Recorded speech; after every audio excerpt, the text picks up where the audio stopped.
ल है साथीहरू नमस्कार। ल मैले त मौरीलाई माया गर्ने भएर हो कि किन हो कुन्नी मेरो खेतै ठ्याक्कै आएर यहाँ कठ्यौरी बसेछ।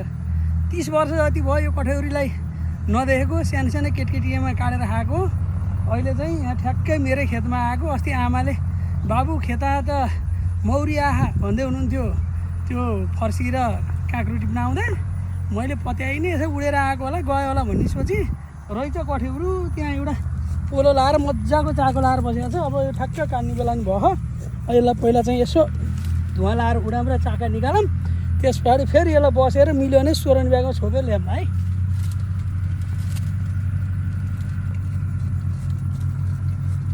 है त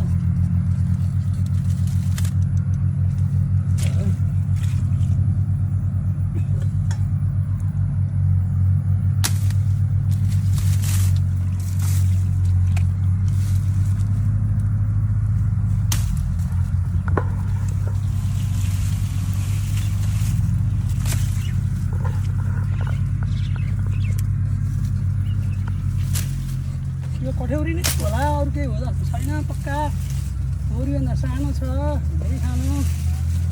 यसलाई चाहिँ सरर काटेर यसको चाहिँ मह एकदमै राम्रो हुन्छ होइन।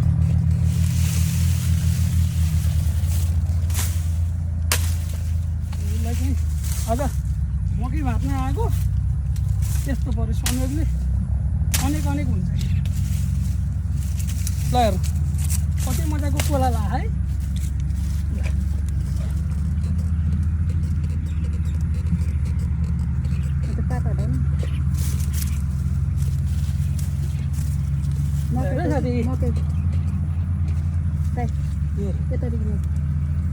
चाको सकेसम्म खोज्न खोज्दैन के बिचरा, आफ्नो बच्चाहरू भएको है, किन छोड्थ्यो र। ल यस्तो धुवा लाउँदाखेरि पनि जाँदैन के अरे।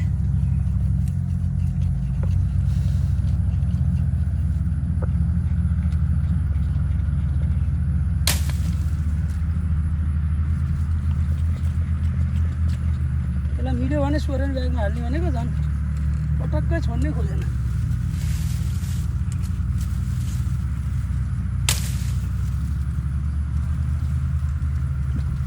ल है साथी है, ल न कठ्यौरी कस्तो मजाले मह हालेको हेर्नु त। आहा होइन, अब यसलाई चाहिँ चट्ट मिलाएर काटेर खानुपर्छ है। ल कठ्यौरी आहा कति वर्षमा देखियो आँटे। यसलाई सोरण ब्यागमा झार्ने अनि त्यस पछाडि मह चाहिँ निकाल्ने है त।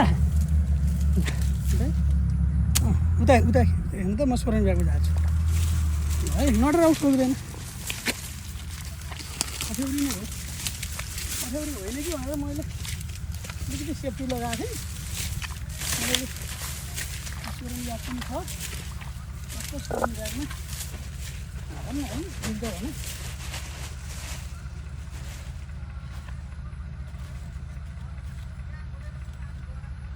जिसाउने होइन।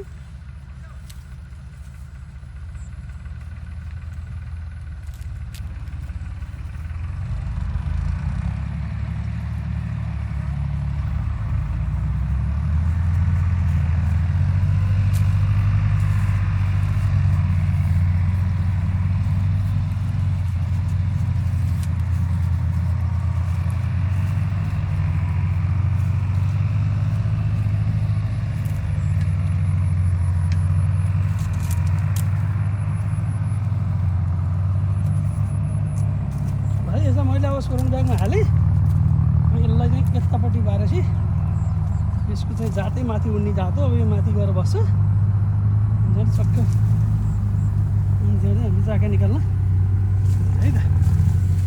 ल भयो ल।